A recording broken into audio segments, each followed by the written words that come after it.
Without its level creator, LevelHead will only be seen as a 2D platformer for hardcore fans. It is dependent on precise platforming to get through its various levels while attempting to get all collectibles, a high score, and maybe even beating your best time if you choose to replay a level. But all of these things, like jumping at a precise time, running at a precise time, losing over and over again till you can get through some of the other levels, and doing it over again till you can perfectly get all collectibles in each level. Hearing all of this probably already has fans of hardcore platforming excited, and casual fans turning away. But rather than tell those casual players, or those below that hardcore level I feel LevelHead brings, to go play more casual platformers like Grace, or something less hardcore but also not casual like Oddma, I'll instead go ahead and recommend LevelHead to them. Although you should still check out Grace and Oddma because they are great games. But I still recommend LevelHead for everyone who loves 2D platforming, hardcore or not, because the level creator, which is probably the meat of this game for most people, has you covered on any style you like. But before you get down to level making, you first have to go through a level or two of the training course, and after that you are given a detailed tutorial on the different tools for level creating. Then you are free to play the training levels or go into the level creating aspect as you like. But don't let the training section tag fool you. Honestly, if LevelHead was just released as this training section of the game, it still have enough content to be a full game worth more than the price Butterscotch Shenanigans currently charge. It's actually a fully fleshed out mode of levels built by Butterscotch that you can play as a solo player or in couch co-op with up to 4 players. I didn't get to play co-op because I have no one to play with. If you're not a loner like me, I'd still not advise playing co-op on a relatively tiny phone display. But that's the beauty of Android though, with smartphones from Huawei, Samsung, Asus and among others, having tools like DeX for transforming their mobile UIs to desktop UIs, or having display ports for connecting directly to external displays. Or you can just play co-op on tablets from the likes of Apple, Samsung or Huawei. I wouldn't recommend casting or streaming because those are never smooth enough, especially for LevelHead that requires precise movement. Butterscotch have always been pretty good at telling their stories in funny ways, and that humor is very much present in LevelHead's world-building employees briefings.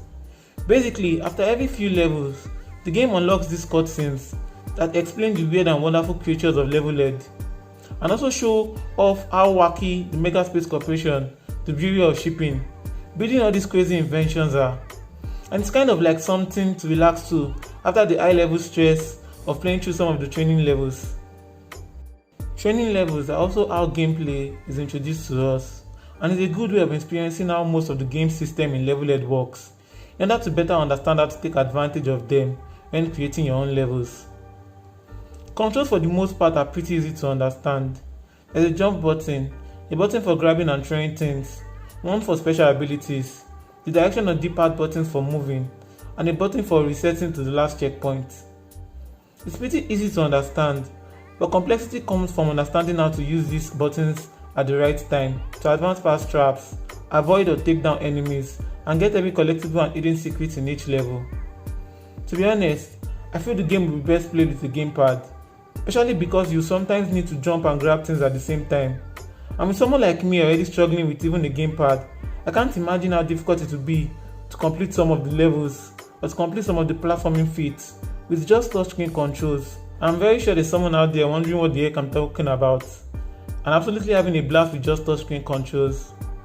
But at least the option for touchscreen or gamepad is here, and they're implemented to switch between one another easily.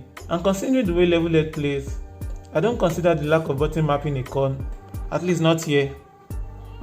The only real con I could find in LevelHead training levels are the checkpoints, or rather the placement of these checkpoints. Sometimes I'd feel like I just got through a very difficult segment and would expect a checkpoint after that, but I'd get none. Try to go on to where the next checkpoint is, make a mistake, and get taken to the previous checkpoint and have to go through that difficult segment over and over again. But maybe that's the point of the training level. You're supposed to be good, or play over and over again till you get good.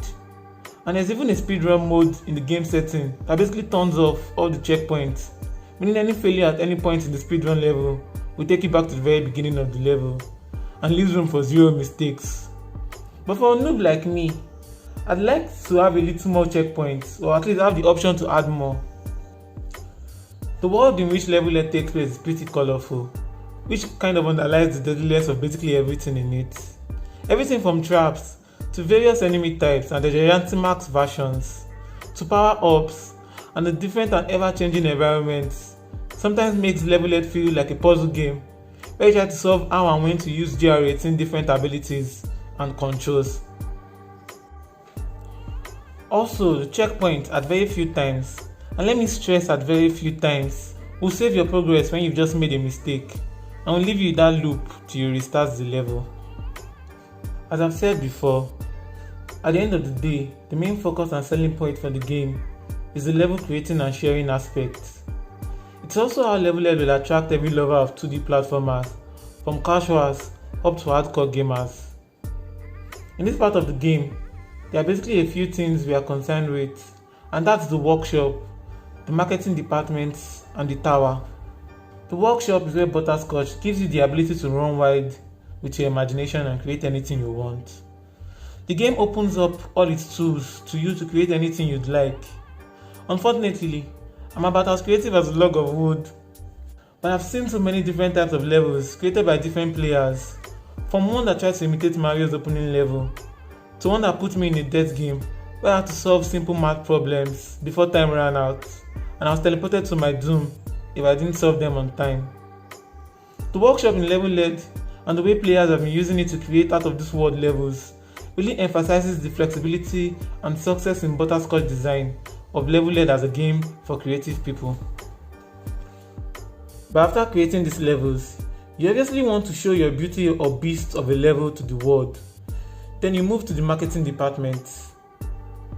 The way exposure works in LevelHead is like this.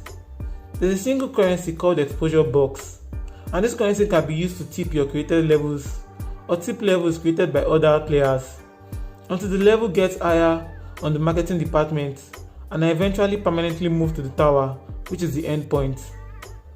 But this isn't a pay to win game, so you just can't buy your way up the marketing department ladder, and the only way to get exposure box is to actually play levels created by others. So basically, playing and experiencing what others have created is the only way to get enough exposure box to tip your own created level, until eventually you get enough exposure for others to find and play your level. There's also a playlist feature where the game will determine a random assortment of user-generated levels for you to play through. You can also share your created levels through share codes if you've got friends and family who also play, or you have a decent following on social media, so they can just go to the search function in the main menu. You can also search for any creator through there also.